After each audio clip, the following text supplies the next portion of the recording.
Alors, faut savoir que le 747, c'est un des avions les plus consommateurs en ressources. Parce que le cockpit est un peu grand et du coup, il bouffe un peu. Comparé à la 320 ou aux petits avions, autant dire qu'il n'est pas jouable en VR. Ah, t'as essayé la VR? Ouais, ouais, ah oui, je l'aime. Donc, Quelle sur les marque? petits avions, ça va, mais clairement, les liners, déjà, avec un casque, tu te vois pas 5 heures avec un casque sur la gueule, quoi. Enfin, Oui, c'est pas possible. oui, oui. Donc, c'est bien pour ce qu'ils VFR. ont fait, c'est bien. Le VFR, c'est top. Les petits avions, les loopings, les machins, moi, je prends ça comme un bonus, mais pas comme une part du jeu en plus. Ou même une part entière du jeu, quoi. Ouais, non, non, ça révolutionne pas. Pour la prouesse technologique, c'est bien ce qu'ils ont fait, mais derrière, le jeu est quand même plus profond en lui-même plutôt que juste de l'associer à de la VR, quoi. Enfin, Hmm.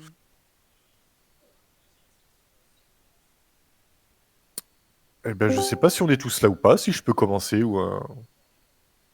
Bonjour, Salut. Salut Salut. et Salut. puis bonne année à tous. Ah, bonne et année. bonne année. Je retrouve parce que je m'étais noté les points que j'avais passés. Ça fait un petit moment. T'es mis à quel Ah si, c'est bon. aéroport?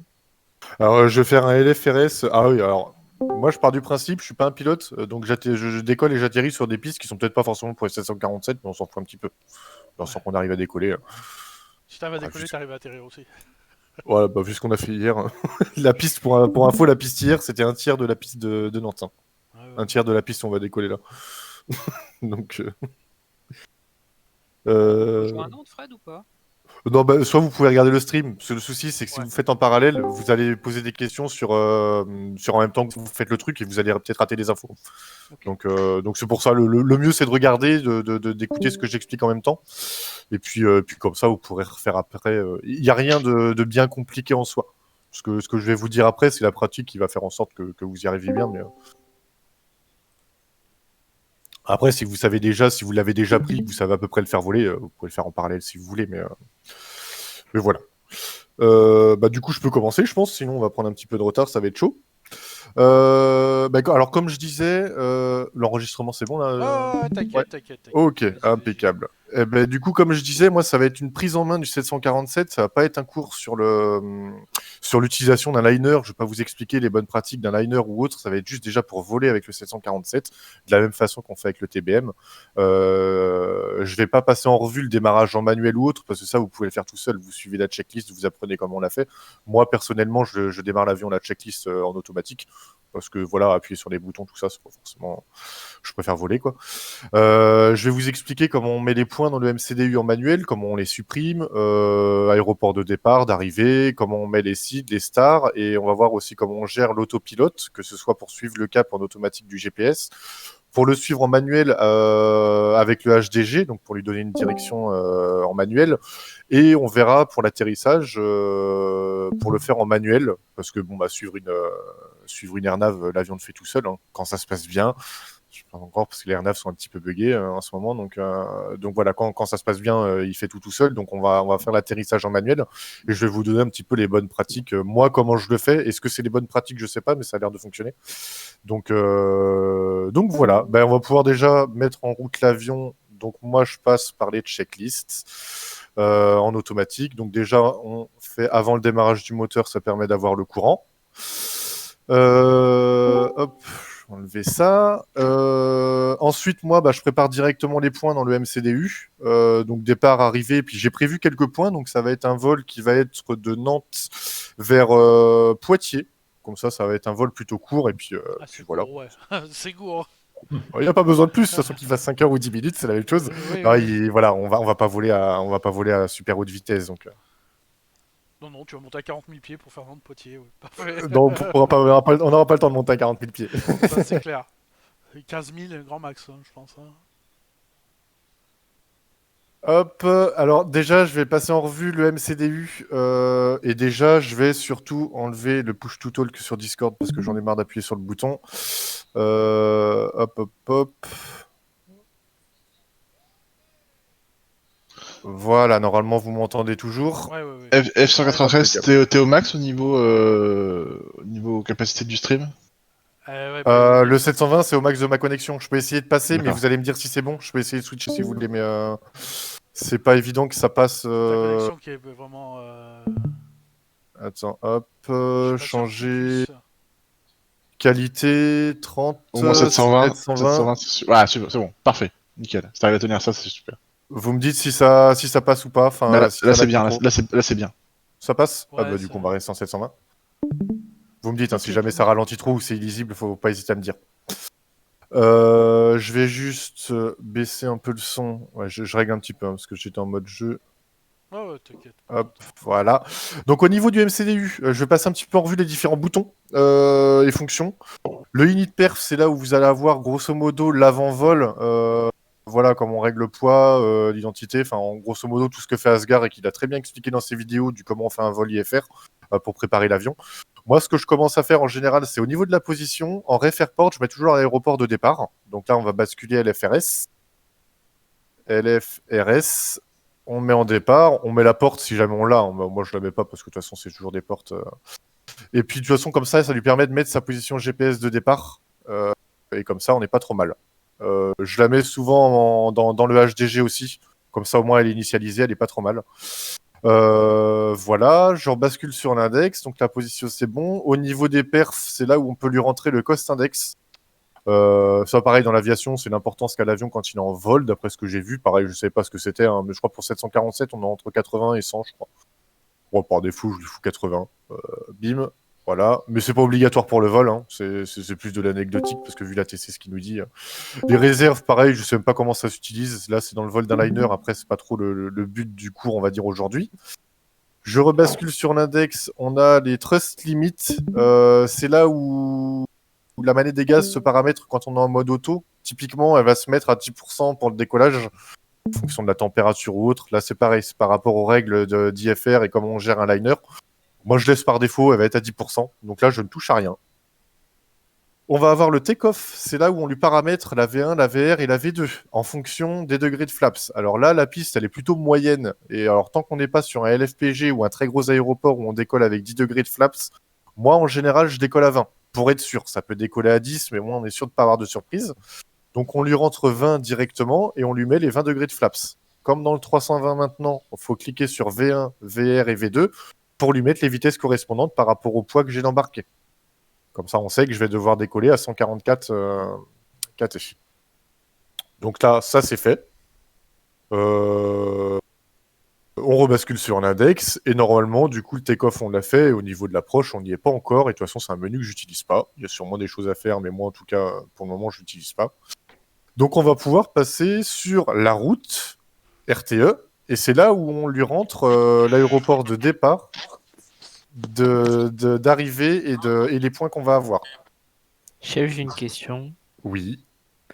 Est-ce que tu as déjà rentré la piste de départ ou ça prend pas en compte quand tu rentres les V1, VR, tout ça? La piste de départ. Tu sais, quand tu calcules, quand tu as rentré tout à l'heure, juste avant, là, les V1, Ouais. VR, tout ça, Là. ça change par rapport aux pistes ou pas du tout? Normalement, bah, je pense pas, parce que dans tous les cas, c'est une donnée de l'avion en fonction de son poids. Il sait qu'il va avoir besoin de cette vitesse-là pour décoller. Ok. Donc peu importe la longueur de piste, dans tous les cas, si tu n'arrives pas à atteindre cette vitesse-là sur la piste où t'es, c'est que la piste n'est pas appropriée. Je Ok, pense. merci, Après, chef. je pense pas que Flight Simulator prenne en compte le fait que ce soit une piste en gravier ou en goudron ou autre. Je pense pas, hein, je sais pas, mais en tout cas, en général, là où on est, quand on arrive avec un 747, on a de quoi l'atteindre. Tu vois, moi je suis à LFRS et on va largement avoir les 144 avant la fin de la piste. Donc voilà. Et puis je vais montrer, de toute façon, le décollage, je les fais toujours en décollage court. Ça veut dire que je mets les freins de parc et j'accélère à fond à 100% et je lâche le frein de parc. J'accélère pas sur une directement manette des gaz à fond sans les freins. Donc comme ça, on est sûr d'atteindre la vitesse de rotation comme il faut. Donc au niveau des points, c'est donc avec le bouton RTE qu'on arrive à lui mettre l'aéroport de départ, de destination et les points intermédiaires qu'on verra. Donc là, je vais lui mettre les points moi, du vol de test qu'on va faire. Donc on démarre de LFRS. Hop là, donc bouton de clear pour faire l'autre, pour revenir en arrière, LFRS, en origine, en destination LFBI. Hop. Moi, je mets toujours la petite carte, histoire d'être sûr qu'il est en train de me mettre un truc cohérent. Voilà, LFRS, LFBI, on n'est pas trop mal. La runway, on la met pas encore parce qu'elle va être encodée au moment du départ et de l'arrivée. Donc, on clique sur Next Page parce que là, en haut, on voit qu'on est à la page 1 sur 2. Le MCDU fonctionne comme ça. Quand on est sur la page principale, la deuxième page, c'est pas le pair fini. Il faut bien faire Next Page pour arriver sur la page 2 sur 2. Et c'est ici qu'on a la page des routes. Donc, pour le moment, j'ai pas encore de points intermédiaires demi. Donc là, c'est là que je vais rajouter les points. Alors, j'ai prévu 3-4 points. Donc, on va rajouter le premier point Mockup. Hop, M-O-K-U-P. U-P. On clique sur le bouton tout. Typiquement, ça, c'est comme dans le 320, c'est à peu près la même chose. Le MCDU fonctionne à peu près pareil. On va mettre Ralix. R-A-L-I-X. On rajoute en deuxième. Ensuite, l'MK. L-E-M-K-A. En troisième point, on voit qu'il y rajoute normalement. Alors, il rajoute le premier point sur la carte avec un point jaune. Ça veut dire que le plan de vol n'est pas encore validé. Il faudra bien penser à faire Activate. Et une fois qu'il est activé, on clique sur le bouton Exécuter. Là, on a la carte qui va se mettre à jour avec tous les points qu'on vient de rajouter. On a le point Mockup qui s'est rajouté, le point Ralix et le point LMK, qui s'est mis un peu proche de l'aéroport d'ailleurs. Normalement, ça va le faire pour l'arrivée. Ça ne devrait pas poser de soucis. Voilà, pour supprimer un point, c'est tout simple. On a juste besoin de cliquer sur la touche Del. On a le delete qui se met ici. Et on clique sur le point qu'on veut supprimer. Si par exemple, je voulais supprimer le point Radix, qui est un point intermédiaire, le plan de vol va se remettre automatiquement. Le temps que j'active pas, du coup, il a supprimé le point. Et en activant directement le plan de vol, il va me supprimer en exécutant. Il va me supprimer le point Radix. Et du coup, il va me faire un direct de mockup vers l'MK. Tout simplement. Idem si je veux rajouter un point en intermédiaire. Donc là, je vais rajouter le point Ralix. R-A-L-I-X. Et je le rajoute à l'espace où je veux le mettre. Ça veut dire que si je le mets à la place de l'MK, l'MK va être basculé après Ralix. Tout simplement. Voilà, il bascule l'MK, il met Ralix entre les deux. Toujours pareil, on active, on exécute. Et il va me rajouter mon point intermédiaire. Voilà, il m'a rajouté le Ralix, qui était sur la ligne droite, donc ça se voit pas trop. Mais voilà, pour rajouter un point intermédiaire, on le rajoute juste, on clique là où on veut le placer, et le point qui était à la place descend en point suivant. Tout simplement. Est-ce que vous avez des questions sur les points déjà, comment on encode au niveau des aéroports de source, destination et des points? Non? D'un calme. D'habitude. Ouais, c'est que c'est assez clair. Ou alors personne n'a rien compris. C'est bon. Quand c'est C'est Quentin tout bon. qui fait le cours, c'est beaucoup plus. Ah, je peux chipoter hein, si tu veux absolument une question. Moi j'en ai une, hein, vas-y. Non, Ah, si t'en as une, on sait jamais. Hein. Les routes, elles sont rentrées automatiquement, tu peux pas les choisir. Les routes. Les UP machin truc, là j'ai vu tout à l'heure quand t'as mis les points. Alors oui, ça c'est C'est rajouté automatiquement. Il se calque sur les autoroutes. Alors là c'est pareil, je suis pas du tout Ok. expert et je sais même pas comment l'IFR fonctionne au point de vue de ça. Mais du coup lui il les gère un petit peu automatiquement. Et même quand tu rajoutes les approches, les points de l'approche sont pas visibles dans le MCDU. Par contre il les prend bien en compte dans le plan de vol. C'est ça le petit défaut. Le MCDU du 747 est pas encore. C'est ce que Asgard disait. Il est pas encore totalement au point pour avoir des plans de vol vraiment affinés. Mais oui, ça, il le gère tout seul au final. Je gère pas si c'est un direct ou pas. Lui, il fera un direct d'un point à l'autre. Voilà. Mais il se calque sur les petites autoroutes, normalement, qui sont comme ça. Moi, je rajoute juste les points dans les plans de vol que je fais. Et puis, bah, du coup, dès l'instant que sur la carte, les points se suivent bien dans l'ordre que je veux, moi, ça me va, en fait. Et au niveau de l'avionique, tu peux montrer comment on voit la map sans passer par carte VFR? Justement, la map se fait par ici. Hop. Justement, j'allais y venir. Elle est- Maintenant que j'ai fait tous mes points, alors du coup, je suis avec Aligner les le DRS. C'est pour ça, vu que je suis avec le Salty, sur la version de base, tout se fait tout seul. Ça veut dire que la map est directement là. Sur le Salty, il faut bien penser à aller tout en haut. On bascule bien sur la map, au niveau des antennes, enfin des IRS. Hop, on rebascule.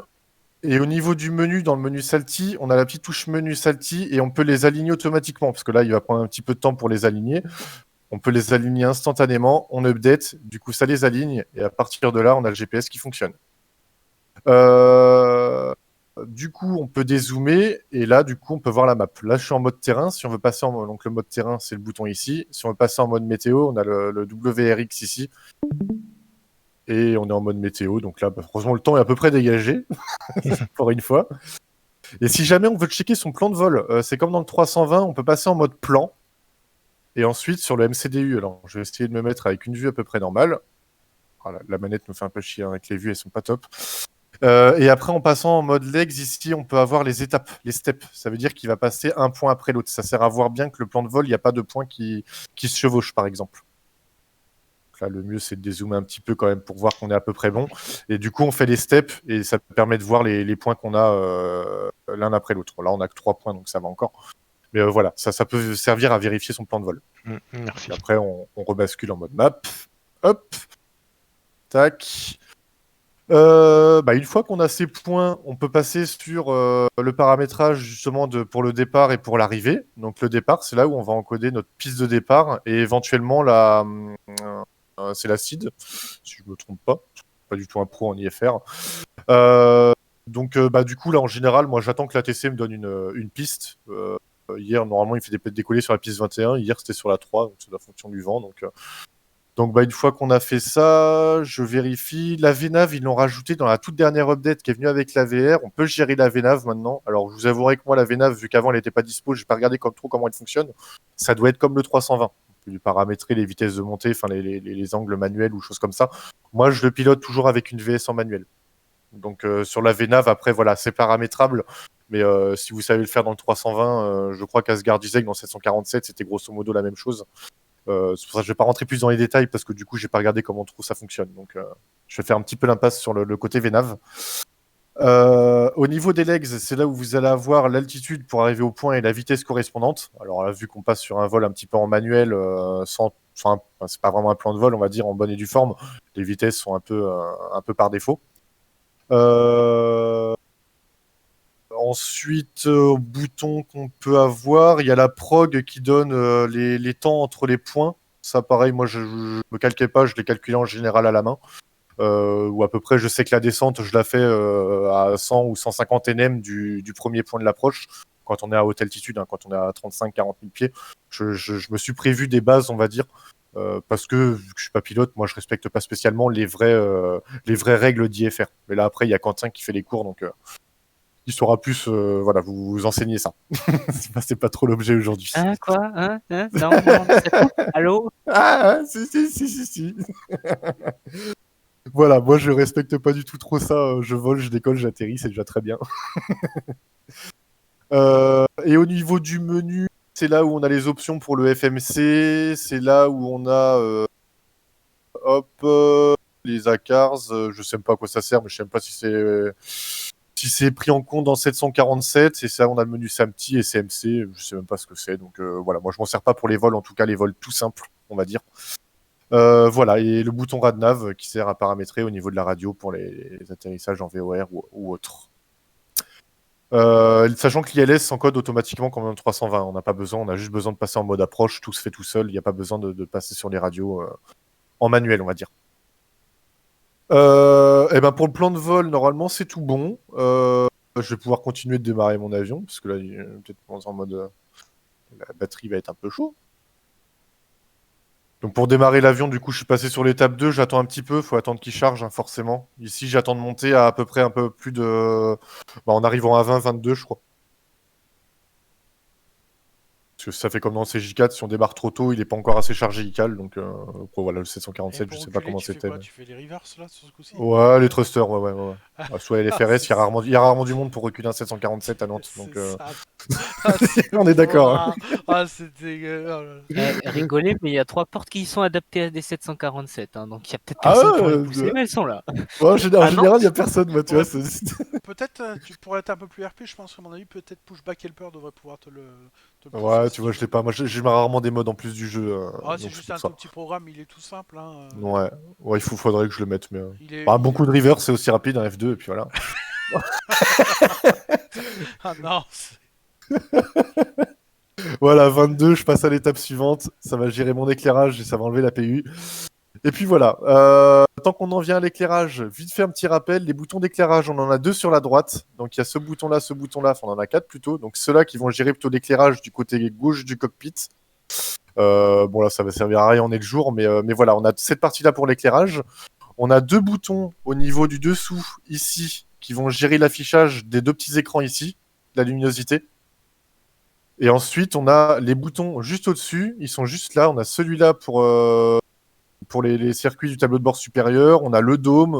Voilà, on a les boutons du tableau de bord. Et on a celui-là aussi pour l'éclairage ambiant, tout simplement.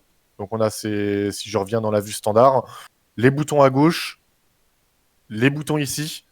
Et la deuxième partie de l'avion, au niveau du copilote, c'est pas avec les boutons. Il faut le gérer avec ses propres boutons ici. Si on veut mettre un petit peu de lumière de ce côté-là, ça se gère avec les boutons de l'autre côté. Donc avec ceux-là. Tout simplement. Il peut arriver un petit bug dans 747 pour le moment. Le FMC peut s'éteindre. Alors du coup, le FMC ne s'éteint pas, c'est la luminosité. Dans ces cas-là, il y a juste besoin de faire L 2 fois. À la limite, ça coupe les lumières, ça les remet et il se rallume. Sinon, on s'amuse à retoucher au bouton de luminosité, ça le rallume. C'est la luminosité qui se coupe totalement en fait. C'est le même bug qu'on avait il y a quelques mois. Il est toujours d'actualité, ils l'ont même remis parce qu'avant ça le faisait pas. Mais voilà, le FMC est pas éteint, c'est juste la luminosité qui est baissée. Faut pas s'inquiéter. Voilà, le vol continue quand même. Faut juste remettre les bonnes lumières, on va dire. C'est tout bon. Alors, ce qu'il va me mettre détecté en vol IFR au niveau de l'ATC, c'est pas forcément gagné. On va se mettre sur le sol. Si, il m'a détecté en plan de vol aux instruments, donc je vais faire ma demande IFR. Alors moi, je suis un partisan de l'ATC, je suis ce qu'il me dit à chaque fois, donc voilà. Je suis pas trop dans le réel au niveau de l'IFR. Bouh. T'as pas fini quelques fois dans les champs Non, rarement quand même, ça va. Hier, un petit peu plus, mais voilà. Donc là, il me balance qu'il faudra du 9000 pieds. Je calcule mon 9000 pieds. Voilà. Donc je lui mets au niveau de l'altitude. Je vais revenir par rapport à l'AP, comment il se configure. Hein. Là, je prends juste ce qu'il me dit. Piste 3, donc, hop, je vais lui valider. J'encode le départ sur la piste 3. Voilà. Il devrait la mettre au niveau de l'aéroport. On peut lui mettre une sortie. Alors, le problème sur LFRS, c'est que... Je vais attendre qu'il finisse de parler. Il parle en même temps que moi, la TC. Voilà. Voilà. Impeccable. Les points sur LFRS, ils vont très très loin. Je vais pas encoder, mais voilà, si on veut prendre une seed qui va bien, on a juste à la sélectionner. Je vais en prendre une au pif. Hein. On va voir, ça se trouve, elle va coller. Hein. Elles sont un peu dégueulasses à LFRS, c'est un truc de fou. Voilà, donc on l'a choisi. Le seul défaut dans 747, c'est qu'on peut pas la désélectionner. Si je clique, ça la désélectionne pas. Il faut désélectionner la piste 3. Et il faut remettre la piste 3. Et là, il devrait me reprendre la piste 3. Voilà. Un gros warning, du coup, si vous faites des vols pour le moment 747, vous amusez pas trop à faire les tests, à toutes les prendre, les enlever, les prendre, les enlever. Vous allez flinguer votre MCDU, ça va être la merde. Le vol va... Il y a de grandes chances que le MCDU plante. C'est pour ça, quand vous faites un départ, mettez le minimum en one shot, vous encodez votre piste 3, vous l'exécutez et vous touchez plus. Normalement, la seule modif que je vais faire après, ça va être de lui mettre l'arrivée. L'arrivée qui va bien et après j'y touche plus. Parce que plus on y touche en vol à faire des tests, à lui mettre des choses, plus on le sollicite, plus il a de risque de bugger pendant le vol. Donc voilà, faut vraiment l'utiliser au minimum. Pour le moment, le MCDU est un petit peu instable. Donc voilà. Moi, c'est pour ça que je fais pas trop mumuse avec. Sinon, ça peut être vite la galère. On a le bouton Next Page pour lui afficher les sites suivantes. Voilà, on a juste à faire Next et il affiche toutes les seeds ici, si on a besoin d'en chercher une en particulier. Voilà, bien penser à aller sur route et activate, parce que là il était encore en jaune, à faire exécuter, et en théorie il devrait passer en rouge, si on n'a pas de bug. C'est là où j'espère qu'il va être bon. Et c'est là où on est potentiellement dans les sushis. Voilà, alors du coup, c'est là les bugs, on va dire, du 747, c'est le principal des problèmes. Il faut bien s'assurer que sur la carte, le tracé soit bien en rouge. S'il est en jaune, ça veut dire qu'il est encore, on va dire, entre parenthèses, en temporaire. Et du coup, ça veut dire que grosso modo, on a peut-être une seed qui est utilisée, même si je désélectionne la piste 3, elle est peut-être quand même utilisée. Donc, il faut bien s'assurer qu'on a bien la piste ici qui est en jaune. Je prends la 3, elle va basculer. Et normalement, je peux l'exécuter, elle passe en rouge. Là, ça veut dire que j'ai plus de seed de sélectionner, même si elle les affiche pas. Et du coup, là, mon plan de vol est bon. On va dire, il est prêt à être suivi par l'autopilote. Si la ligne est encore en jaune, ça veut dire qu'il y a quelque chose qui a mal fait au niveau du MCDU. Ça, c'est le premier warning. Et vous avez vu que quand j'ai mis la seed, la première seed, que j'ai pris la piste 3, j'ai enlevé la piste 3. Donc il m'a désélectionné la seed. Le souci, c'est qu'il l'avait encore pris en compte. Il fallait que je la resélectionne et que je renlève la piste 3 pour vraiment lui dire ne prends plus en compte la seed. Il y a encore des petits bugs à ce niveau-là. Ça fait partie des imperfections du 747. Donc là, j'ai ma piste 3 qui est mise. On est bon. Je vais pouvoir passer à l'explication au niveau de l'autopilote. Comme ça, on va être tout bon pour le vol. L'autopilote, tout se passe au-dessus. Déjà, est-ce que vous avez des questions sur la partie d'avant? Nope. Non. Ah, impeccable. Ça, c'est bon, ça. Non. C'est bon, merci. Hein. Au niveau de l'autopilote, alors je vais me calquer en face. Putain, C'est même pas Quentin ça, avait pas, c'est deux. pas de questions, quoi. Ah, c'est beau, ça. C'est beau, hein. Autopilote. Les 3 boutons ici, il y en a 3, mais il n'y en a qu'un seul qui est actif. Si on appuie sur les 3, c'est pour engager l'autopilote. Moi, perso, j'ai mis un bouton directement sur le mode joystick. Comme ça, je n'ai pas besoin d'appuyer dessus. Mais en tout cas, ça s'engage par ici. Ici, on a le lock et l'approche. Quand on va arriver au niveau de l'approche, pour les mettre en route, on peut passer directement en mode approche. Pas besoin de passer par le lock avant. Normalement, par le mode approche, il fonctionne déjà très bien. J'avoue qu'en ce moment, j'ai des bugs suite à la dernière mise à jour au niveau de l'approche. Il tombe comme un caillou, comme je disais. Donc, il y a peut-être un truc que je fais mal, qu'ils ont changé, ou soit c'est un bug parce que ça a toujours été des airnav que j'ai pris. Donc, peut-être les airnav qui ont un petit souci, je sais pas. Donc, il faudra essayer de creuser. En tout cas, l'autopilote, l'approche s'engage à partir d'ici. On a la Mon gestion. pauvre DRNAV. Hein? Mon pauvre DRNAV. Ah ouais, c'est pour ça que je préfère les ILS. Avant, c'était plutôt l'inverse, mais. Au niveau de l'altitude, ça se gère ici. Le bouton, du coup, pour monter l'altitude, on n'a pas de bouton pour valider l'altitude. À partir du moment où on la met, on va avoir le petit rectangle rose qui se met ici. Le bouton pour l'engager, pour activer l'intervention d'altitude, il est indisponible. Voilà, donc en gros, quand on l'engage et qu'on lui met une VS, il va monter jusqu'à l'altitude, et dès qu'il arrive à l'altitude, la VS va s'enlever et il va repasser en hold directement. Le bouton hold ici, c'est pour lui faire tenir l'altitude qu'il a directement.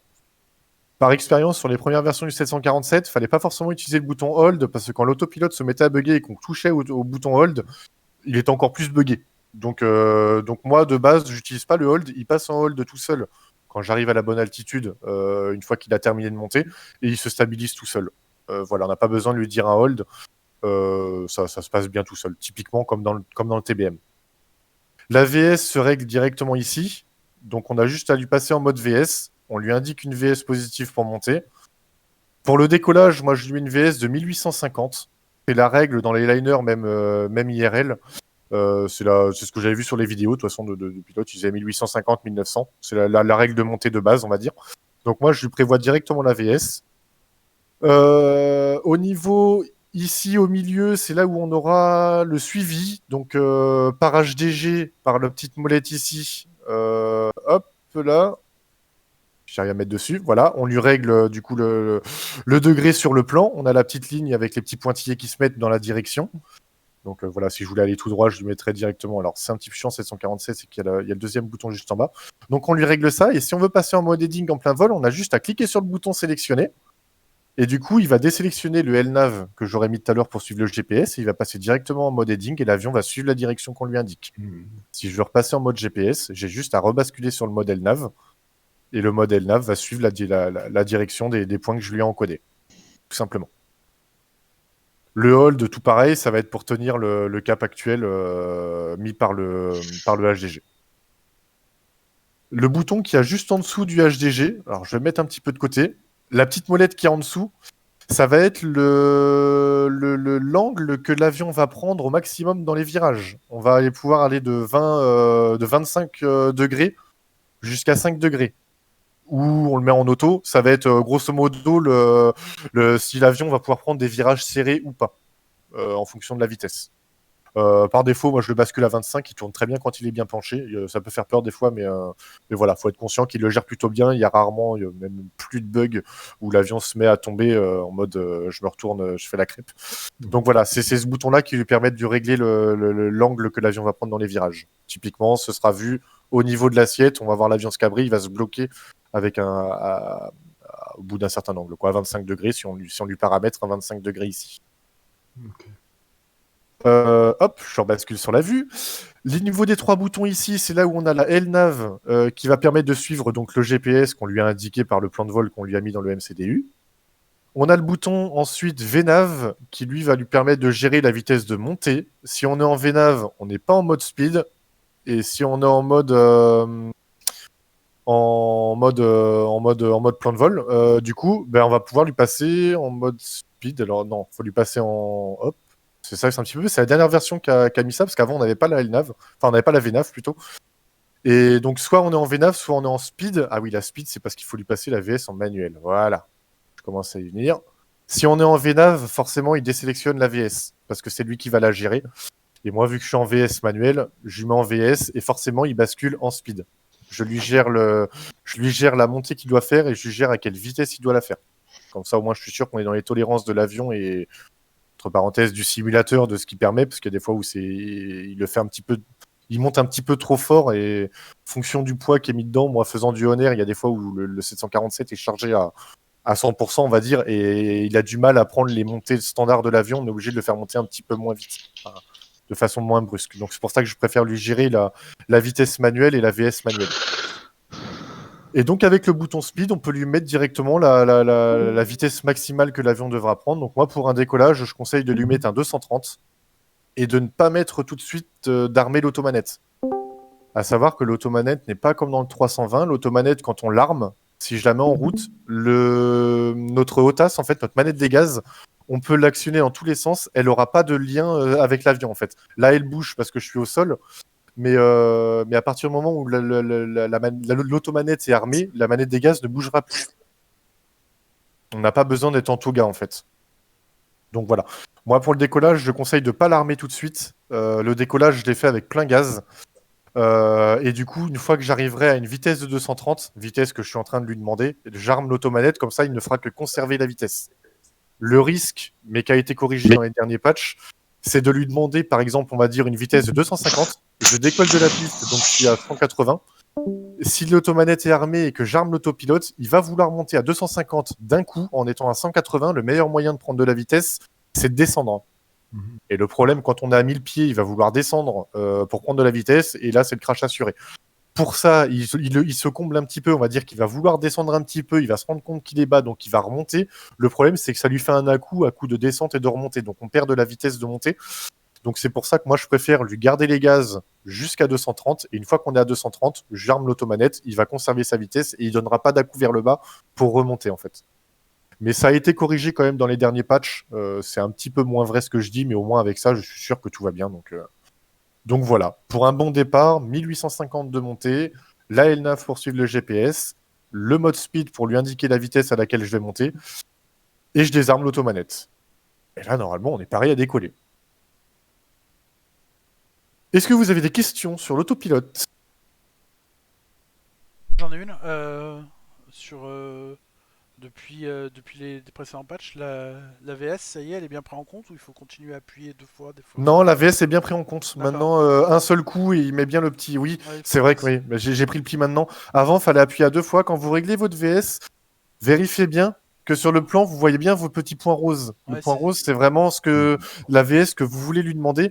Avant, dans le précédent, avant que le dernier patch sorte, la VS, il pouvait la prendre au premier coup quand on appuyait. Le problème, c'est qu'il mettait pas le point rose, donc on ne savait pas si c'était la VS que lui-même voulait ou si c'était la VS qu'on lui demandait. Il fallait appuyer deux fois pour que le petit pito rose il apparaisse. Donc, mais là maintenant, ils ont corrigé apparemment ça quand on n'appuie qu'une seule fois et que le mode VS est bien allumé, le petit point rose est bien mis aussi. Donc voilà, faut juste bien que le point rose soit bien mis quand vous lui demandez une VS, comme ça vous êtes sûr qu'il va bien la prendre en compte, tout simplement. Et j'ai juste une autre question. Là, c'est plus sur le temps global.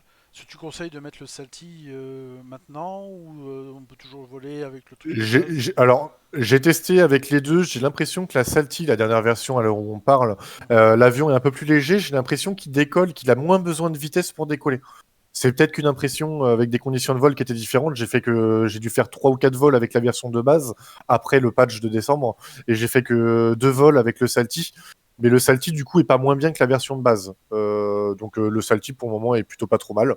Mais la version de base est très bien aussi, hein. L'avion, en fait, suite au dernier patch, il oscille plus sur les côtés, il tanque plus non plus. Donc les deux sont bons. Avec la version de base, c'est tout bon. Parce que moi, j'avais le bug, Ouais. bah, tu le savais, sur le salty où il montait pas. Tu t'avais Ouais, pour mais lui ça, dire, ça c'est corrigé. Ouais, D'accord. c'est corrigé. Ouais, ouais. Et Il monte bien à juste par l'altitude qu'on lui demande. Juste par rapport à la VS, hein, je confirme, même de base, normalement, il n'y a plus de soucis. Enfin, moi, j'ai fait ça il y a 2 jours et il n'y a pas eu de soucis. Ouais, mais Ouais, voilà, ouais, sur celui de base, ils ont bien corrigé ça. Il n'y a plus je besoin te d'appuyer pose la deux fois. question parce que tu m'as déjà expliqué pas mal de choses là-dessus et c'est vrai que moi j'avais aussi pris le pli, comme tu disais, bien prendre en compte le carré rose pour la VS et je voulais savoir si ça avait été corrigé ou c'est une Ouais, mais faute. Ok, ça a bien été corrigé. Ouais, il n'y a pas de ça souci. marche. Eh ben, du coup, je vais faire la demande de roulage et puis on va les décoller. Juste une petite question, Tout simple. Fred. Ouais. Le bouton Trust au-dessus du bouton Speed, tu sais à quoi ça correspond? THR, c'est une bonne question, ça. Activer le mode poussé, non. Je t'avouerai que je l'utilise pas. Et j'ai peut-être une supposition là-dessus. Il faudrait vérifier. Mais c'est peut-être là, par rapport à la montée.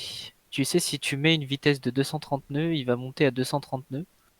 Et il va essayer de maintenir la vitesse et ajuster ton angle de montée par rapport à ta vitesse, plutôt que ton angle de montée par rapport à mettre les gaz. Je sais pas si je me fais comprendre, mais c'est possible que ce soit ça. C'est un petit peu l'inverse de la VNAV au final. Enfin, En fait, c'est l'inverse de la VS. C'est-à-dire que la ouais, VS, ouais, ouais. il va ajuster les gaz par rapport à l'angle, et là, il va ajuster l'angle par rapport au gaz. Si tu vois ce que je veux dire. Testé, ouais. C'est possible que ce soit ça, à vérifier. Merci. Bah, je vais regarder. Moi, je vais aller m'aligner sur la ligne, sur la. Bon, je fais pas de repoussage, hein. On sait tous comment ça se passe. Allez, J'y vas-y. vais un peu à la one again. Mets tes phares de recul. Ouais, c'est clair. Putain, il rack pas en plus là. Qu'est-ce que c'est que ça?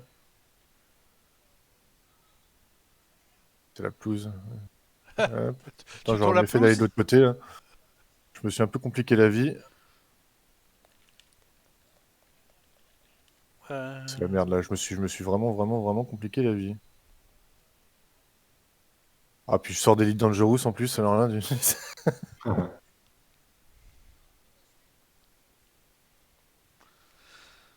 allez. J'ai vraiment l'impression qu'il braque pas, hein. Ouais, c'est parce qu'un vaisseau, ça braque mieux que ça. Alors, bien faire gaffe avec le 747, hein, c'est qu'il a des ailes tellement larges qu'il y a des fois où les taxiways tapent un peu dans les bâtiments. Donc, faut faire gaffe. Le 320 est beaucoup plus petit par rapport à ça, donc T'as- tu- j'aurais mieux fait de prendre le taxiway de gauche au final. Oui, mais les flèches ont Ouais, changé. Regarde là, c'est bon. ouais. Ça te réadapte. À mon avis, là, tu dépasses aussi les 20 hein, au niveau de la Oui, vitesse. oui, oui. Bon, allez, les règles, on n'est pas. Hein, Oh, ouais. Alors, de base, pour piloter 747, pour tourner mieux sur les taxiways, faudrait activer alors soit les freins, si je veux tourner à gauche, je freine la route gauche et du coup ça freinera pas la route droite. Soit au niveau des réacteurs, si vous avez une double manette, vous activez les réacteurs de droite pour tourner à gauche. En théorie, ça vous aidera à mieux tourner. Voilà, moi je le fais pas parce que j'ai qu'un T16000 et du coup j'ai qu'une manette des gaz, mais voilà, ça peut vous aider à mieux braquer, on va dire. Bon, avec cette vitesse, il n'y a pas de radar, on s'en fout. Vas-y, fais des doigts d'honneur au contrôleur. C'est ça. On s'en fout, on les connaît pas. Limite, là, on dirait que tu vas décoller presque comme ça. Ouais, on va peut-être on va pas assez vite pour décoller, hein. Ah, 100 quand même, on est bien, hein. VA, V1. Mais par contre, le 747 freine très bien, hein. Au niveau Oui. des freins et des reverses, il freine. D'après ce que je vois dans les vols qu'on fait ensemble avec l'Asgari, là, il freine quand même mieux qu'un 320. Les reverses, aérofreins et freins en même temps, j'ai jamais eu trop de difficultés à me poser sur les petits aéroports. Alors, on va lui faire la demande de décollage. On bascule sur la tour. On fait le décollage IFR. Ah, tiens, moi, je vais regarder ça plus tard. Voilà, autorisé. Let's go.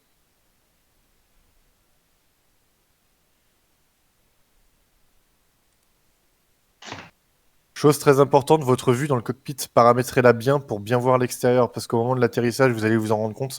Quand l'avion est cabré, un petit peu du coup pour avoir son angle pour atterrir, pour poser les roues arrière avant, on voit pas spécialement la piste quand on a une vue très basse du style de la vue d'Asgard par exemple, qui aime bien être dans une vue comme ça. Là, c'est juste pas possible de se poser comme ça. Ou alors vous êtes très fort, mais sinon faut bien gérer au niveau des instruments quoi. Il n'y a pas des Alors. petits repères comme sur la 320, non? Alors, les Les petits petits repères, bouts. si, je vais vous les donner. Ouais. Par rapport au cabrage, D'accord. faut pas être à plus de 5, faut pas être à plus de 10 degrés. Typiquement, faut être entre Ouais, 5 ouais. et Mais 10. tu sais, sur la 320, tu as les boules où tu peux voir que tu es bien confortable, que tu es à la bonne hauteur. Dans le Les- 747, c'est une bonne Sur la question. piste. Non, Non, tu vas sur le non, dans le côté. cockpit, tu as les trois il y a- boules. La boule blanche, il faut qu'elle cache. Ouais, vous savez, sur C'est- qu'on appelle La ça boule en blanche doit coulis. être alignée avec la boule rouge, Oui, effectivement. c'est dans le Voilà, cockpit c'est ça. sur le montant central. Oui, c'est ça. Ouais, mais là, c'est une Voilà, bonne c'est ça. question. Je crois pas que je l'ai Non, dans la... mais il y en a pas, je crois, sur le 747. D'accord. Mais je vais vous expliquer, moi, les bases que j'ai pour atterrir. Déjà, ça va être décollage. Moi, les décollages, je vais vous expliquer comme je l'ai fait. Je parie à toute éventualité que la piste soit trop courte, donc toujours frein de parc. Ensuite, les volets, moi, je les mets à 20 degrés.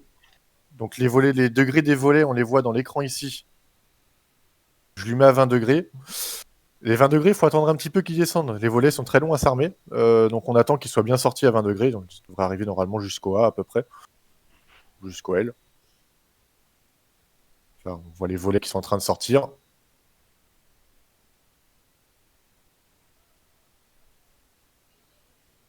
Ils sont un petit peu longs à sortir.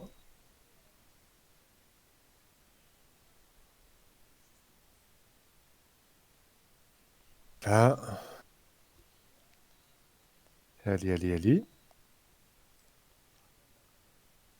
Ah oui, non, ils sont longs là. Ils sont bien. T'attends d'aller te chercher un café quoi. Voilà, bah, en temps normal, faut le mettre un petit peu avant. Sur la fin du taxiway, vous armez les volets, c'est parti quoi.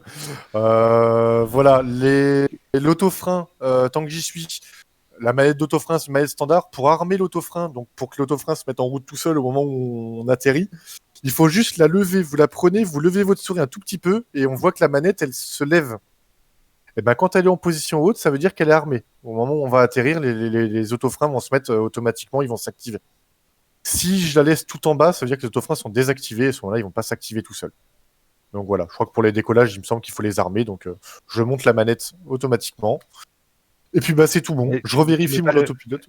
Ouais. L'autobreak à RTO, sur RTO. RTO. L'autobreak. Oui, non, ça... ça je le mets après. Moi je le mets au moment de l'approche. Enfin, Non, Non, mais mais- pour décoller, il ouais. faut le mettre sur RTO. Faut le mettre au ah bon. décollage. Ouais. Ah bah voilà, tu vois, ça fait partie des petits. Ah, RTO, non, en bas. RTO. Hop Ouais. là. Ah bah tu vois, ça je ne savais pas. Et Il décollait bien quand l'atterrissage, il était après, sur tu le choisis 1, 2, 3, 4, 5. Ouais, voilà, ouais. Moi, je le mettais pour l'atterrissage, mais je savais même pas qu'il fallait le mettre dans une position spécifique pour le décollage. Bah c'est tout bon, je revérifie vite fait. Donc, on est bien mode speed 230, L9 pour le GPS, l'AVS à 1850 et 9000 pieds qu'on m'a demandé. Et bah, du coup, on peut y aller. Manette des gaz à fond. L'avion va pas avancer, c'est normal, j'ai le frein de parc. J'attends bien ici que le moteur ça vienne bien à 100%. 97, 98, 99, 100. J'enlève les freins. Et puis, let's go. Pas bien aligné, on va se calquer un petit peu. c'est vrai qu'elle est bien ta vue là, on voit bien la piste. Hein. Bah, moi, j'ai la vue descendante. Tu vois, j'ai pas la vue par défaut comme ça. Je préfère la vue un peu plongeante. Ça permet de voir un petit peu mieux devant. Et, donc voilà, on a la V1 qui est arrivée. On a la VR à 140 qui est arrivée aussi. Bon, un petit peu plus pour le fun. Et là, on peut se mettre à décoller. Et voilà. Je peux mettre l'autopilote directement. Je peux l'activer par ici. Attention, l'autopilote, suite à la dernière mise à jour, il passe en VNAV. Donc moi, je lui repasse en vitesse manuelle. Et il va basculer sur la speed. Je lui enlève ici, je surveille parce que du coup les volets vont être un peu limites. J'enlève un cran de volet pour lui laisser un peu de mou parce que sinon il va arriver aux possibilités, ça va être un peu tendu. Là, on voit plus rien, pour moi c'est figé. Un petit peu. C'est normal. Ouais, c'est bon, c'est bon. C'est tout bon. Ouais, c'est bon. 230, j'arme l'automanette vu que je suis arrivé à 230 et là l'avion va se stabiliser. Je règle toujours les volets en fonction de ma vitesse. Quand j'étais à 230, c'est que j'arrivais en limite des volets. Moi j'enlève les volets progressivement. Et donc, on m'entend bien? Ouais, le train d'atterrissage. Ouais, bah du coup le train d'atterrissage aussi. Bah d'habitude je l'enlève dès que je décolle, mais on a toujours dit non, faut décoller après avoir passé le seuil de piste. Donc voilà. Ah, oui. Au cas où, faut atterrir encore. Donc voilà, les volets, on les enlève progressivement. 230, on arme l'automanette. Moi, à partir de là, mon HOTAS, je suis en train de bouger ma manette des gaz. Bah du coup, je peux mettre dans n'importe quelle position. On voit que la manette ne bouge pas. Alors que dans le 320, il faut bien garder notre manette des gaz en mode climb. Mais là, ça bouge pas. Donc Donc pas de souci. Et puis du coup sur le plan, bon bah là forcément vu qu'il n'y avait pas, avec la vitesse il a pris un petit peu large, il va rejoindre son plan de vol tout seul. Et puis bah du coup on est parti, hein, 1750, on va pouvoir même lui monter à 1900 ou 2000 sur la montée. 1850 c'est pas mal au début. Attention quand on est en altitude, quand on commence à arriver vers les 20 000 pieds, le 2000 il n'arrive plus à le tenir. En général, la vitesse de montée, là on est à 230 parce que je me calque sur Ronair où on n'a pas le droit d'être à plus de 250 quand on est en dessous de 10 000 pieds. Faut faire gaffe, quand vous voulez monter de vitesse votre avion, ne le faites pas quand il est en train de monter en altitude. Toujours comme je disais tout à l'heure, s'il veut prendre de la vitesse, forcément il va arrêter de monter ou il va ralentir sa montée, ce qui fait que ça va vous ralentir. La TC va vous dire oui, il faut monter plus vite. Vous prenez de la vitesse quand vous êtes entre deux paliers. C'est beaucoup plus simple. Il montera d'une plus vite en vitesse, de deux vous pénaliserez pas votre montée. Donc là, comme il m'a dit de monter à 9000 pieds par exemple, je vais attendre d'arriver à 9000 pieds. Et arrivé à 9000 pieds, je vais pouvoir monter à peut-être plus de 300. Ou voilà, si je veux prendre de la vitesse, ce sera plus facile de prendre de la vitesse quand l'avion est à plat et pas en train de monter. Prendra de la vitesse beaucoup plus vite. Et une fois que j'ai pris de la vitesse que je veux bien, je pourrais déjà enlever d'écran de volet. Et ensuite, je pourrais monter encore. Suite à l'ATC va sûrement me dire de monter à 14 000 pieds. Et du coup, je peux monter. Je pourrais prendre la montée plus facilement étant donné que je vole un peu plus vite. Mais faire les deux en même temps, c'est le meilleur moyen que l'avion il sache plus trop s'il faut monter, descendre. Encore plus si on lui demande du 2000 ou du 2500 pieds par minute, ça va être un peu la galère. Il pourra jamais prendre d'une la vitesse qu'on lui demande parce qu'à 250 nœuds, il va pas monter très vite, on va dire. Parce que c'est des vitesses qui sont plutôt basses pour le 747. Le 747 à 250 nœuds, c'est un petit peu tendu quand on commence à être en altitude. Sinon, il lui faut des crans de volet.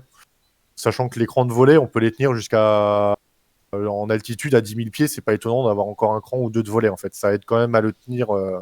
Sinon, il a un petit peu de mal à tenir son altitude. Donc voilà, donc là, il n'y a plus qu'à attendre que la montée se fasse bien. Là, on voit, moi je contrôle toujours la montée au niveau de l'écran principal.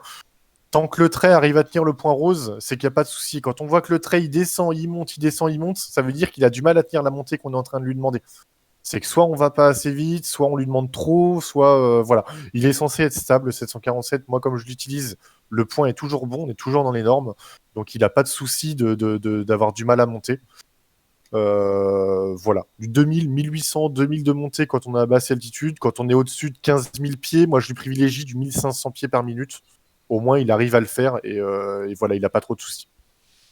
Pour avoir essayé moi un petit peu le 1850, tu peux monter tranquillou. Hein. Si tu augmentes tranquillement la vitesse, pas y aller comme Oui, une oui, brute, oui. Ouais. il le prend.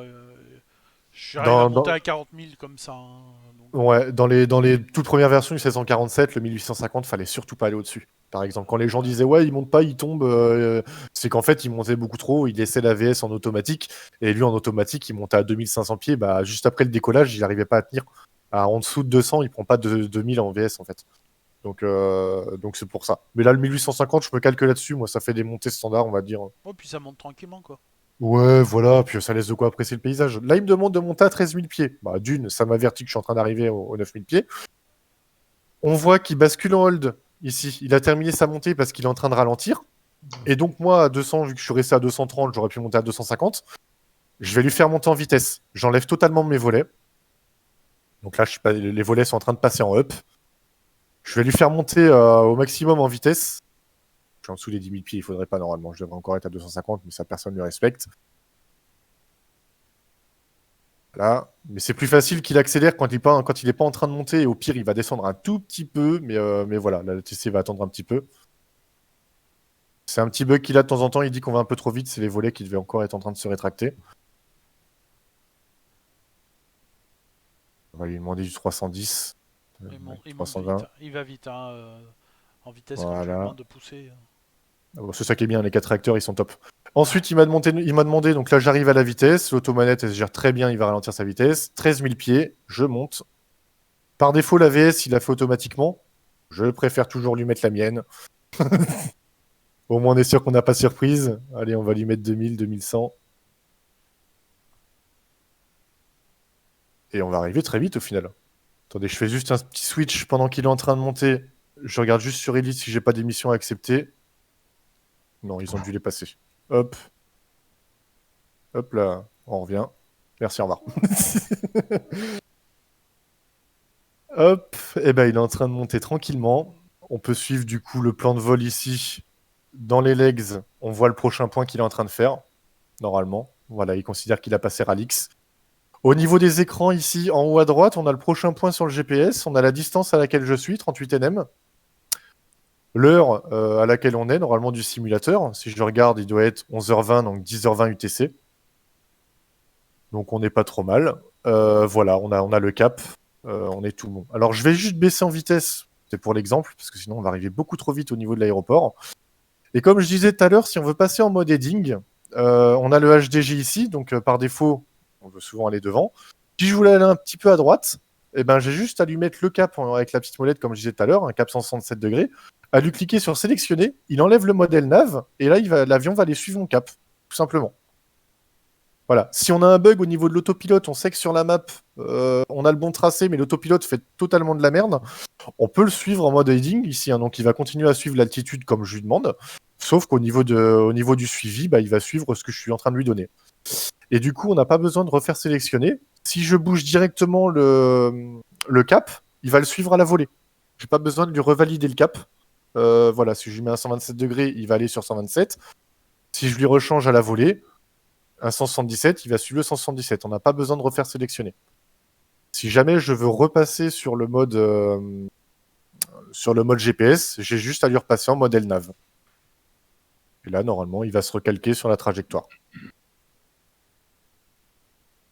L'ATC est en train de me dire piste 3. Eh ben, du coup, je crois qu'en piste 3, il y a une airnav. Airnav totalement buggé. Donc là, piste 3, on va aller dans les arrivées. Dans les arrivées, même principe que pour les départs. On a toutes les arrivées ici avec le bouton Next pour avoir la suite. Et donc lui, il me dit piste 3. Donc à la limite, si je veux prendre une petite airnav piste 3, je la choisis. Il me choisit une transition par défaut, qui est pas trop mal. Si je veux pas prendre celle par défaut, je clique dessus, il me propose les autres. Et donc moi, je vais prendre la 32, je crois qu'elle était bien. Et je fais exécuter. Ça change de couleur au niveau du plan de vol. Et du coup, on n'est pas trop mal. Je crois qu'il n'y a pas besoin de valider, normalement, on est bon. Je vais lui faire choisir une autre approche pour lui dire que j'ai pris la Airnav 03. Allez. Airnav piste 3 avec la Bibi 032. Paf. Je demande une approche.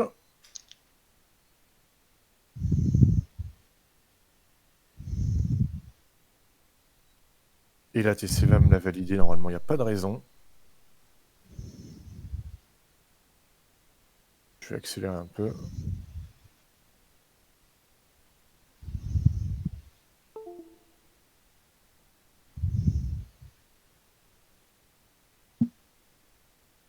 Voilà, il m'a proposé la bonne.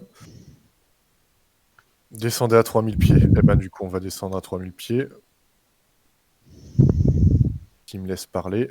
Voilà. Pour descendre d'altitude, même façon. Dès 13000, je bascule au 3000. Par défaut, il engage sa VS en automatique. Je lui spécifie la VS, parce que j'ai pas envie de descendre trop vite. Et du coup, là, moi, je lui mets la VS automatique que moi je veux, enfin la VS manuelle, on va dire. Et à partir de là, bien faire attention quand on fait les descentes. Forcément, l'avion va accélérer un peu. Si besoin, parce qu'on est un peu trop court et qu'on descend très très vite, on lui met un petit coup d'aérofrein, que je n'ai pas désengagé d'ailleurs. Mais voilà, on peut céder les aérofreins, ils sont quand même assez puissants sur 747. J'ai fait des descentes, entre parenthèses d'urgence, à plus de 2 ou 3 000 de descente. Voilà, les aérofreins, ils aident vachement pour bien lui maintenir sa vitesse, quoi. Donc ils sont pas trop mal là-dessus. Moi, je vais quand même accélérer un petit peu. On a encore un petit peu le temps. Je vais lui faire descendre à 2000. En général, je descends à 2000. Moi. Donc, comme je disais, quand on est en haute altitude à 30-35 000 pieds et qu'on doit descendre pour une approche à 3000, moi, je prévois à peu près 100 nm, entre 100 et 150 nm sur une descente à 2000 à peu près. Normalement, ça correspond à peu près à une descente. Une descente à peu près correcte et du coup on arrive à peu près à l'altitude qui est demandée. Après c'est totalement arbitraire, voilà, c'est pas forcément dans les règles de l'aviation comme on est censé le faire, quoi. Mais là il y a Quentin qui fait des magnifiques cours. Regardez les cartes si vous voulez bien descendre. Voilà aussi. Ah, parce que là, Quentin, il fait des bons, là. J'ai vu que la manette des gaz bougeait, ça c'est normal dans un Boeing, je crois. Oui, la manette des gaz, Pour ceux qui l'autopilote viennent la de gère, demander il à la bouge Airbus, tout c'est seul. noté, ouais, Ouais, il la d'accord. bouge tout seul, la D'accord. manette. C'est même pas moi C'est pas qui la toi bouge, qui hein, l'a c'est... bougé, Non, c'est non, qu'elle lui-même l'ordinateur de bord l'a c'est fait ça. bouger. D'accord. Moi, Ok. si je bouge la mienne, ça Merci. bouge pas du tout, c'est vraiment l'automanette ici. Alors, on peut désarmer l'automanette avec le bouton L'automanette. dessus. Il y a un bouton dessus pour la D'accord. débrancher. Moi, j'utilise forcément toujours ce bouton-là. Au moins, je sais que si le bouton est en haut ou en bas, c'est qu'elle est armée ou désarmée. D'accord, merci. Mais aussi normal, si elle bouge toute seule, l'avion n'est pas possédé.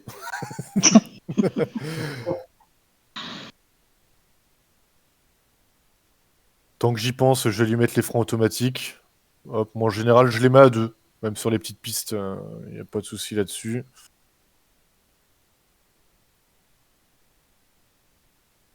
Là, normalement, ça se passe plutôt bien. Sauf sur la airnav, normalement, où l'avion devrait tomber comme un caillou.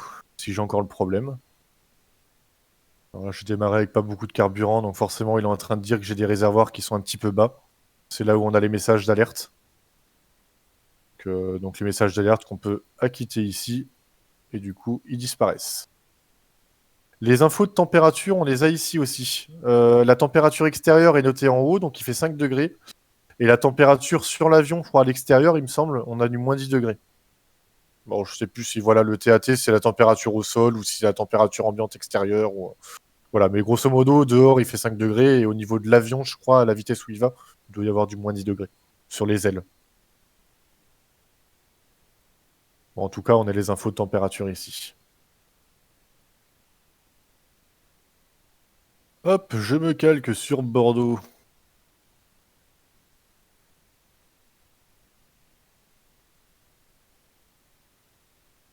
Il est en train de suivre son cap.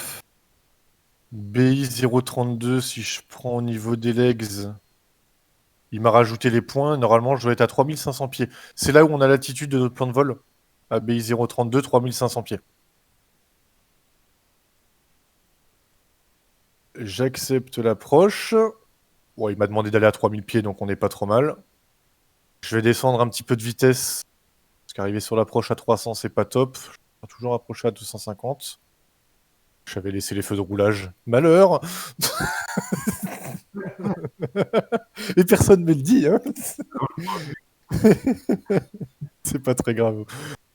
Moi, je fais surtout attention à ça Personne au l'a niveau vu. de ONR où il y a les lumières sont, faut bien les gérer, mais quand c'est des vols comme ça permet de voir un peu l'extérieur. Waouh.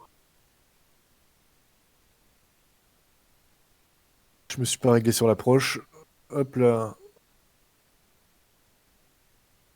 On voit que je suis un peu rapide. Je vais peut-être lui mettre un coup d'autofrein parce qu'il a du mal à la 250 dans la descente. Voilà, je lui arme un peu les autofreins histoire qu'il aille à 250 que je lui demande.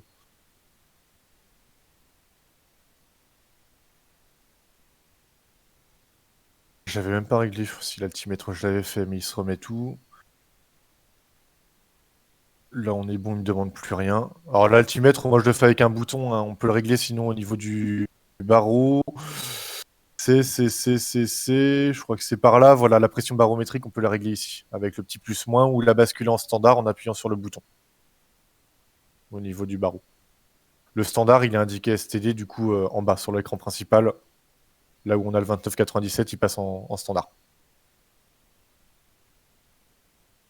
250, je lui enlève l'autofrein vu qu'il a plus besoin de freiner. Peut-être lui en laisser un poil quand même parce qu'il est encore en train de descendre. Non, il a fini de descendre. Voilà, petite alerte de proximité au sol, c'est normal. Je suis à 2500 pieds.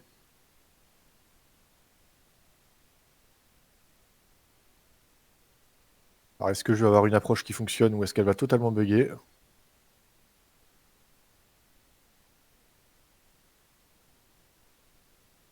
Là, il me restera le petit virage. Oh, 185 nœuds. D'accord. Je descends.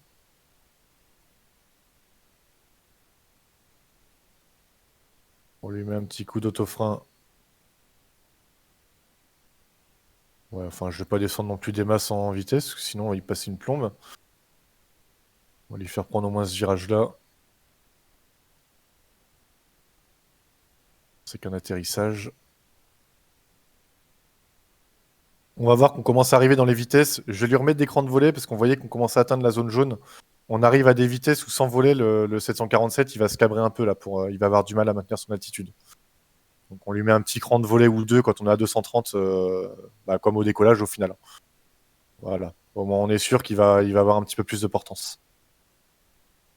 Souvent on s'en rend pas compte, on s'aperçoit que l'avion est en train de se cabrer, on est en train de perdre de la vitesse, on voit l'angle au niveau de la VS qui est en bas parce qu'il est en train de perdre de l'altitude parce que pour lui la vitesse est trop basse pour lui maintenir son altitude. Donc bien faire attention à ça.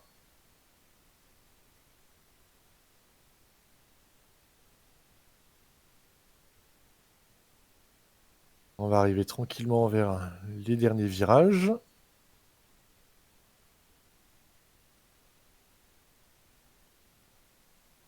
Faire à l'ancienne comme avec les vols avec Asgard, on va se jeter là-dedans comme on peut.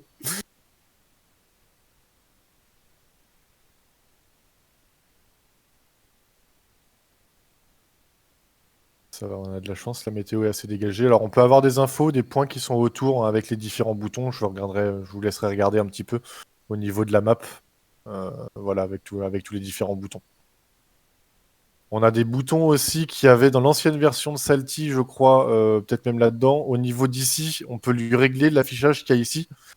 Lui afficher les infos moteurs, les infos réservoirs, les infos... il y a différentes infos, hein, voilà, différents modes qu'ils ont peut-être rajouté, par exemple. Voilà, avec la version Salty, on a les infos écrites. Et entre autres, on a l'heure actuelle et la date qui est complètement buggée. Elle est toujours au 12 septembre, hein, en 2020. C'est moche. Mais ça, elle bouge jamais. Hein. Les jours ont beau passer, la date bouge pas. Et l'heure aussi, c'est l'heure courante ici, UTC, 15h11, qui est même pas... ça doit être l'UTC, je pense. Mais voilà, c'est des infos qui sont encore pas forcément tip-top. Bon, en tout cas, ils ont mis les petits boutons ici, au niveau de cet écran-là. Hop. Au niveau ici, donc l'électricité, fuel, ECS, voilà. Est-ce que tu peux montrer le sectionneur d'angle de virage? Voir ce que ça fait comme effet là dans ton virage? Et ben ici, si je le mets au minimum, hop, l'avion il va se redresser, tu vois, il se redresse un peu ici.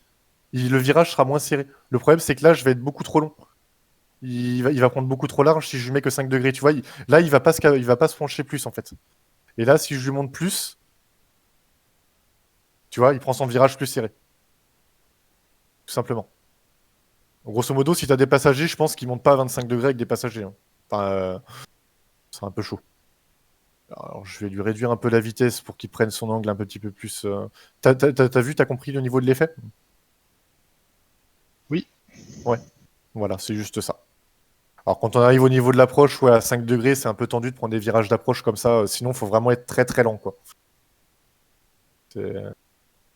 Bon, c'est pour ça que je lui mets 25. Normalement, il s'y tient plutôt bien. Donc, après, tu peux choisir de le mettre en auto. Hein. Lui, il va s'auto-gérer en fonction de quantité de carburant, je pense, dans les ailes. Voilà, il va voir l'angle qu'il peut prendre lui-même. Donc, Air9 piste 3. En théorie, dernière ligne droite, je peux passer en mode approche. Donc, je bascule en mode approche. Je suis en plein sur le glide. Le glide, c'est le petit rectangle ici. Normalement, on est bon. Et normalement, j'ai rien à faire. Si tout se passe bien, le glide, quand il va descendre, on va être bon. Alors hier, quand j'ai eu ça, il m'a esquivé le point ici et il a fait totalement de la merde. Il est parti en arrière. Et là, Ça je pense dépend des que... Ouais, mais celle-là, elle fonctionnait avant. C'est ça qui me... Ah bah peut-être elle va passer du coup. Hein. Sur un malentendu. Bah, la prochaine fois, tu feras le vol retour et tu feras la RNP 21 et tu nous diras la RNF 21. Ah ouais, elle est buggée ou elle est... Non? Elle est pas buggée, elle est très fidèle dans le jeu. Le problème, c'est que faut savoir piloter à la main, quoi. Ah oui, bah c'est pour ça que moi je le pose 90% du temps, je le pose à la main. Hein. Clairement. Là, la Airnav, il va la suivre. Je vais le décrocher très vite pour le reprendre à la main et vous expliquer un petit peu les bases de moi, ce que je fais. Mais voilà, oui, il a le glide qui est à 3500. Donc, quand on va arriver, je vais récupérer tout à la main. Bon, moi, On peut avoir des ME, Quentin. Alors, c'est Voilà, le mais 4-7, ça doit être. il est en train de prendre le glide, il est en train de descendre tranquillement, donc on est bon. Donc là, normalement, il va m'emmener jusqu'à la piste qu'on est en train de voir au fond. Hop, là-bas. Donc on est bon. Et ben moi je vais reprendre tout à la main. Pour prendre tout à la main, je déconnecte l'autopilote et je vais aussi désarmer l'automanette pour le reprendre full à la main. Si vous désarmez l'autopilote, attention parce que lui va garder l'automanette, ça veut dire que vous ne gérez pas les gaz. Donc il va vous faire conserver la vitesse. Alors du coup oui, en vitesse d'approche pour l'atterrissage. Je vais déjà lui mettre les volets et tout ce qui va bien. Donc je mets les trains d'atterrissage. Et moi je lui mets full flaps directement. Comme ça on est sûr qu'on aura le bon angle au niveau de la piste. Pour la descente, 5 degrés, c'est très bien. Enfin, au niveau du cabrage, quand on va arriver pour le toucher sur la piste, ça va être très bien. Faut pas plus de 10 si on a que touche. Et quand la queue touche, ça vous annule le vol, il y a accident.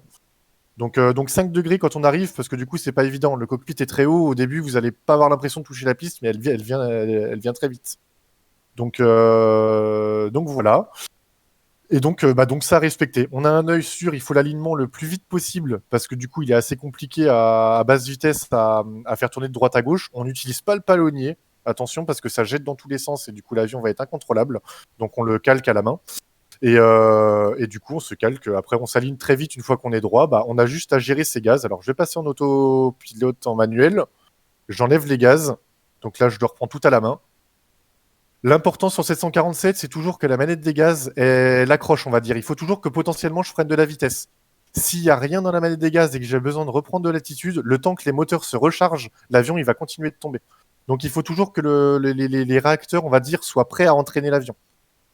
Ça, c'est le point crucial. Toujours avoir sa manette des gaz. Là, si je remets un tout petit peu de gaz, je prends de la vitesse. Donc ça veut dire que j'ai toujours... les moteurs sont en train d'entraîner l'avion à la vitesse que je lui demande.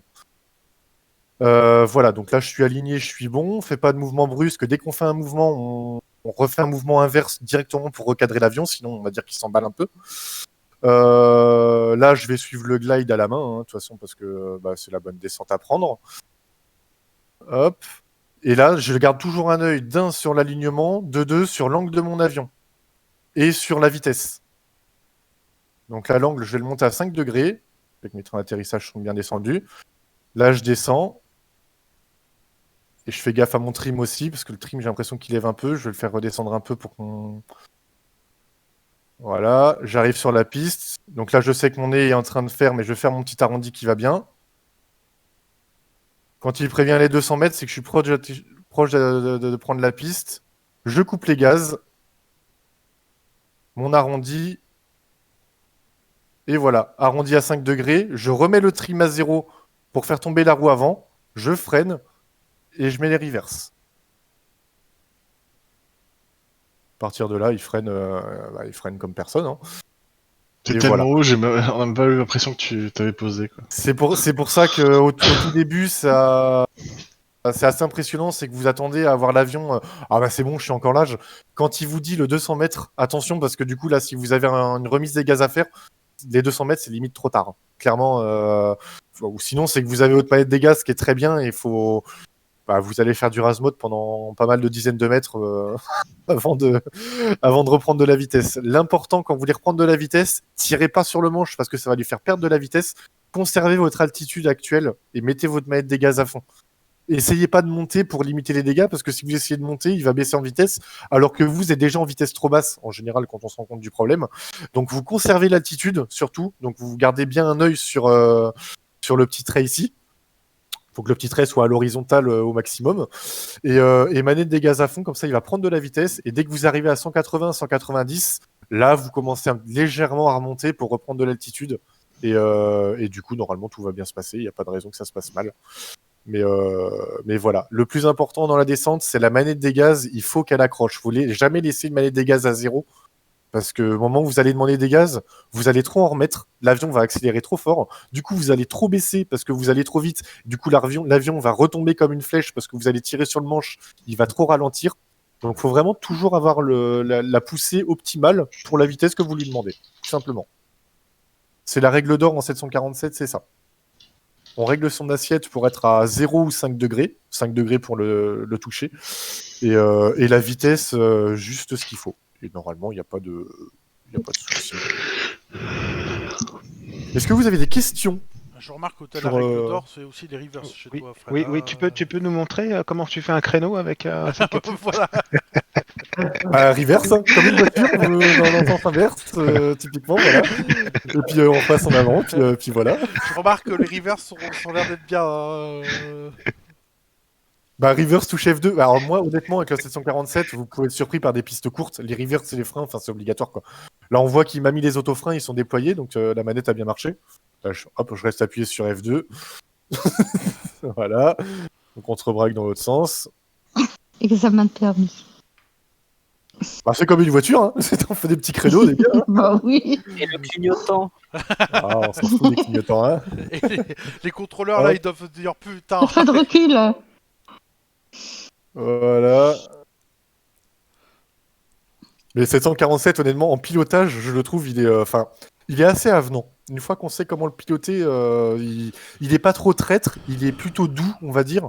Il est par anticipation, quand on sait ce qu'on fait et qu'on sait ce qu'on va faire, il est pas traître du tout, en fait. Le seul défaut qu'il a aujourd'hui, c'est le MCDU qui est pas stable, on va dire. Il a des petits bugs, il y a des fois où il répond pas. Voilà, c'est un petit peu la galère, mais tout se passe bien. Sinon, en général, il n'y a pas de souci. Alors, je peux lui enlever les autofreins qu'il a mis à fond. Hop. On peut lui mettre les lumières pour le roulage. Tant qu'à faire. Et puis, allons-y. Hein. On va les faire sortir et puis se parquer. Donc, pas de questions sur la descente, que ce soit l'approche, que ce soit... J'avais une petite question, Fred, sur les direct-to.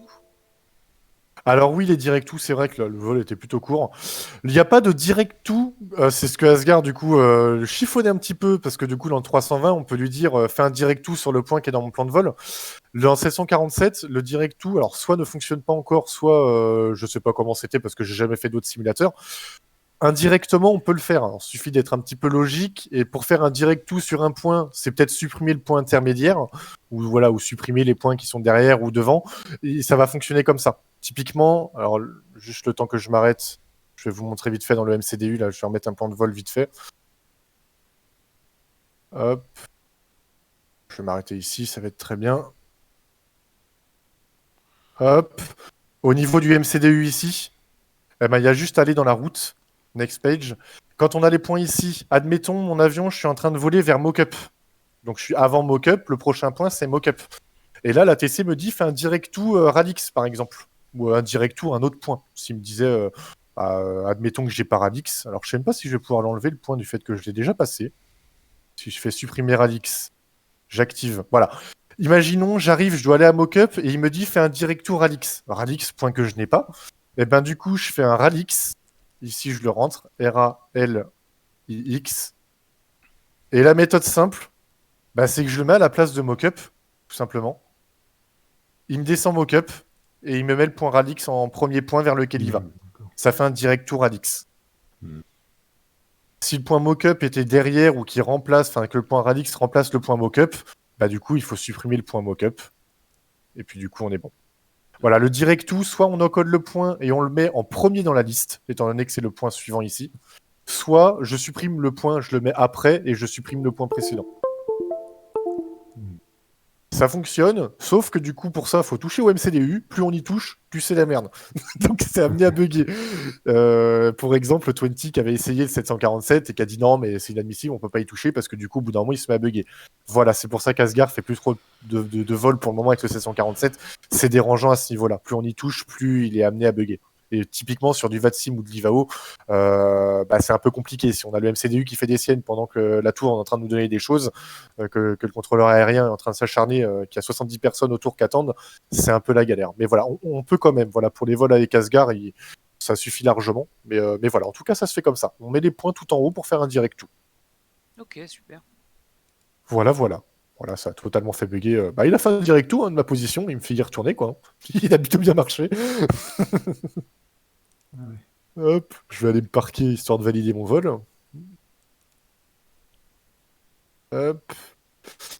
Et puis normalement, si je reprends mes petites notes, donc le touchdown, être à plus horizontal possible. Voilà, une des règles d'or, c'est l'alignement.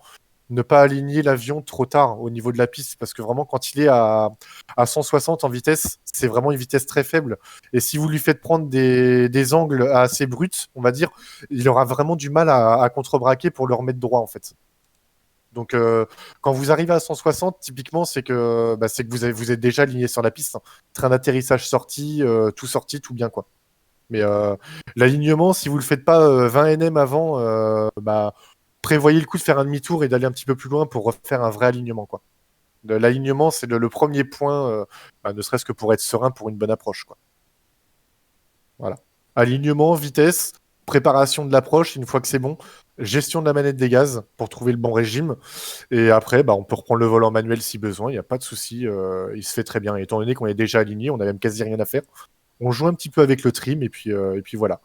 Le petit risque qu'il peut y avoir, c'est que l'autopilote, s'il se met à bugger, moi je l'ai vu dans les derniers bugs avec la version actuelle, toujours pareil, hein, s'il y en a qui regardent la vidéo dans 6 mois, il y aura peut-être plus de problème. En vol normal, quand on commence à prendre les approches ou à démarrer, à voler assez bas au niveau de l'altitude, par moment l'avion il tombe. Ça veut dire qu'il se met, nous on lui dit je veux descendre à 2000 pieds. L'avion il va descendre à 2000 pieds, sauf que l'AVS il va pas l'arrêter. Il va conserver sa VS ou même à l'accélérer et il va continuer de descendre. Donc en général, on commence à avoir les alertes de on est à 1000 pieds. Là, c'est que l'autopilote est à moitié en train de bugger. On n'a pas le choix que de reprendre l'avion en manuel. Donc on déconnecte l'autopilote, on déconnecte la manette des gaz, parce que la manette des gaz va être bloquée sur la vitesse qu'on lui a donnée, donc ça va pas être assez. On veut lui remettre des gaz à fond. Donc il faut bien penser à déconnecter l'autopilote, déconnecter manette des gaz et remettre le trim à zéro. Surtout, mettez-vous un bouton pour réinitialisation du trim à zéro. Comme ça, pour la remontée, ça évitera que lui, il ait mis du trim encore pour descendre. Et vous n'arriverez pas à remonter l'avion si le trim est réglé pour lui mettre une piquée. Là, vous allez tirer sur le joystick, mais il n'y a rien qui va se passer, l'avion va continuer à descendre.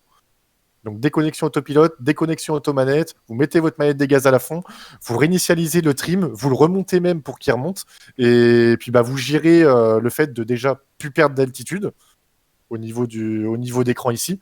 Il faut au moins que la barre soit horizontale, de façon déjà à plus descendre, et reprendre de la vitesse absolument. Déjà remonter à 200, 220, 240, 250. Et une fois que vous êtes remonté en vitesse, regardez votre cap pour vous rééloigner de l'aéroport et vous refaire un alignement propre. On reprend les bases, alignement, altitude, vitesse, et puis ensuite, vous vous représentez à l'aéroport en mode manuel, tout simplement. Mais c'est des petits bugs que j'ai eu quand l'avion commence à tomber au sol. Faut s'en rendre compte assez vite parce qu'il est assez compliqué à remonter, quoi. Voilà, c'est juste ça. Et l'astuce, c'est le bouton de remise du trim à zéro. Typiquement, moi j'ai un bouton dessus. Le trim, il est visible ici. C'est cette petite barre ici. Donc si je la règle ici pour qu'il monte, le trim va descendre. Et moi, j'ai un bouton pour le remettre en neutre directement. C'est pour ça que j'utilise ça à l'atterrissage aussi. L'atterrissage, on fait le touchdown au sol. Il a ses roues arrière qui touchent le sol. Sauf qu'avec la vitesse qu'il a encore, la roue avant, elle est en l'air.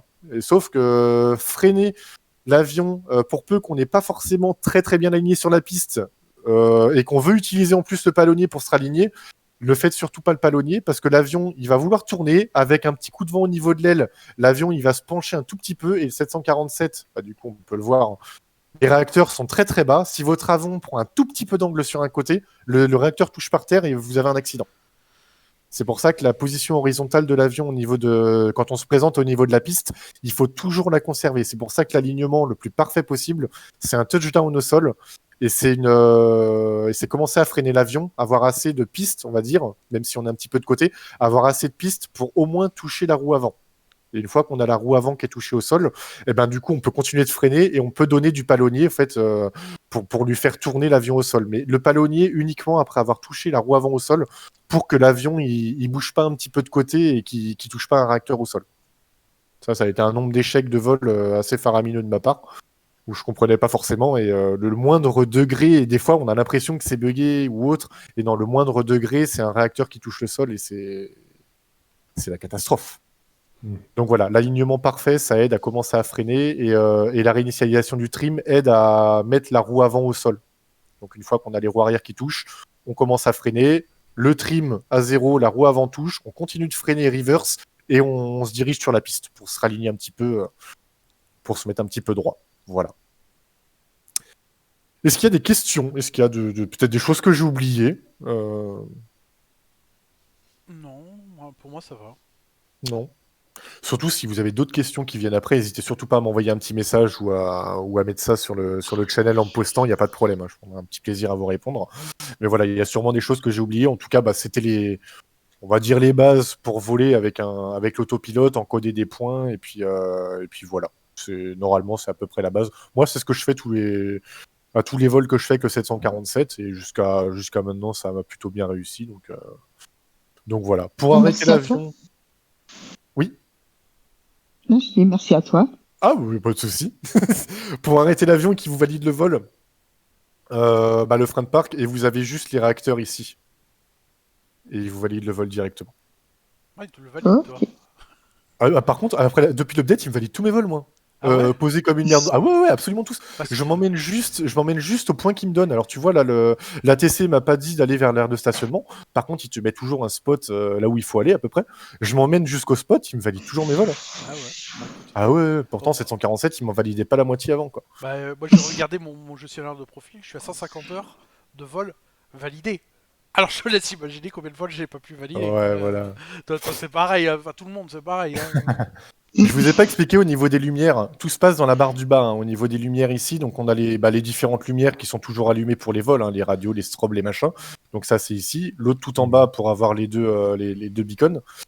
Pour le roulage, c'est les 3 ici. Et pour les phares d'atterrissage, c'est les 4. Voilà, tout simplement.